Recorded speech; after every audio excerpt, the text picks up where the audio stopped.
Hey, what's up guys? This is Anthony from Anthony's Customs, and for this review, we are looking at the Dragon Stars Bardock figure, which I'm sure many people are wishing was an SH Figuarts Dragon Ball figure, because we don't have an SH Figuarts Dragon Ball figure of Bardock. And everybody who collects this line wants that. I checked. I asked them all. There were at least 11 of them who wanted it. Anyway, it's not that, but it is a $20 replacement figure, which may be good enough to add to your collection, especially if you're buying the whole wave of figures in order to get Cooler, or maybe to get Bardock. Is this guy as good as some of the better figures in the line? No, he's not. Is he better than some of the worst figures in the line? Yes, he is. And so we're going to talk about that. So let's go ahead and get him off the stand and take a closer look. This guy stands just about, let's say to the top of his head, about 14.5 centimeters, including his goofy banana hair, which is a staple of Dragon Ball fiction. Let's say about 16.5 centimeters. That puts him at 5 3/4 to the top of the head and about 6 5/8 to the top of the hair. It's a little bit too big to put in your SH Figuarts collection officially. Unofficially, it's not that bad. You are close enough. And I don't know, maybe Bardock's supposed to be a little bit taller than Goku anyway. I know he's supposed to be like the same looking guy, but maybe he's a little taller. I don't know. I don't think that's the case, but maybe. Anyway, it's close enough that if you pose him just a little bit, it'll fit in the collection just fine and nobody's going to think anything of it. And here's the good news. As far as the scale goes, you can easily correct it. I'm not saying you should. I'm not justifying anything. I'm just putting it out there. If you can figure out a way to shorten his lower legs just a little bit, he will be in scale because he's really lanky, this figure. He's very tall and slim, and his lower legs are way too long. In fact, his lower arms are too. But if you can just shorten this red part just a little bit, which I think would be easy enough to do, just whatever. I'm not going to tell you how because I'm not saying you should do it, or especially if you're a kid without adult supervision, anything like, okay, don't do it on your own. But you could, hypothetically, shorten his lower legs, bring him down just a little bit in height, and he's going to fit in the collection much better, and the figure will actually look much better too, because they did a really good job with the paint on this guy. It's not perfect, but for the price point, it is really clean. The green, the white, the dark blue, the brown, all very nicely done. His scar on his face is clean, his eyes are clean, his sculpt is a little scrunchy faced, his mouth is a little small, it looks weird, but don't look at it too close and it'll look fine. Like, I'm not saying that as a joke. If you don't stare at his face, you're probably not going to notice it because his hair hides it anyway. But the biggest issue with this guy is he's just really slender. He's tall and lanky looking because of the proportioning.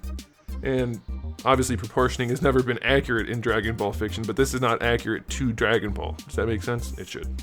But otherwise, it's aesthetically really well done. It's a matte finish in a lot of places, especially the hair. A little bit of satin going on here and there, but all in all, it's a very clean release. So aesthetically, I'm going to give it an 8. It's very nicely done in a lot of ways, especially given the price point.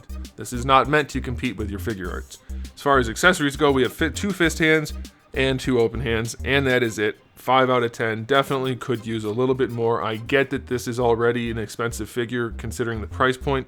Expensive to produce, I mean, so I'm not killing it for the accessory issue, but it definitely could use more. Now, as far as articulation goes, the head doesn't really move around much at all. It feels like just a fixed ball peg. The neck is on a ball peg as well, but also doesn't really move around. So you're mostly going to just have a swivel. For the shoulders, you have a ball peg which lets them move around.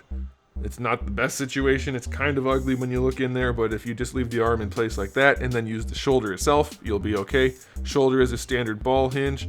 Not the best one we've seen from them. Doesn't go quite all the way out to the side, but it's pretty darn close. You do have your full rotation, of course. Bicep swivel is there.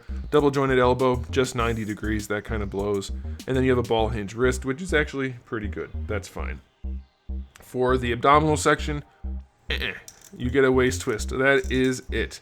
This is a separate piece and it'll rotate separately, and it's flexible enough that it won't kill the hips, but you still don't have much going on there. For the hips, we have, I believe they're hinged ball pegs. That's what it looks like, but they don't really seem to want to move very much.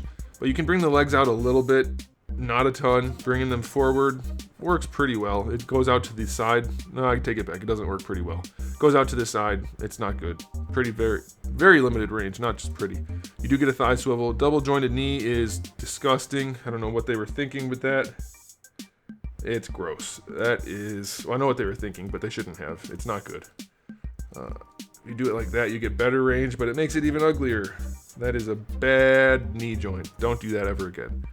The leg sculpt, by the way, is just really gross. The lower leg is not well done. It's so much bigger than the upper leg, it makes no sense.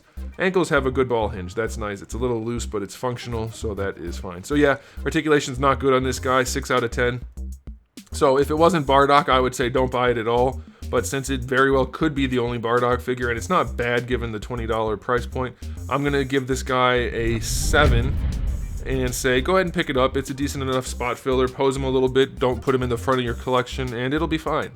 But if they replace it with a figure arts at some point, I would definitely say get the figure arts. This figure is not good enough to be a forever collectible. This is a kid's toy, essentially. Not really. I mean, it's collectible, but it's definitely not anywhere near the same level as a figure arts. So now you've got the information. You can decide if you want to get it or not. Let me know in the comment section below what you think about that. And if you liked the video, please give it a thumbs up. If you didn't, give it a thumbs down. And if you haven't subscribed, you might want to. I've got new videos out just about every single day. And for the days I don't, I've got thousands already on the channel. So make sure you come back for all of that. And in the meantime, keep collecting.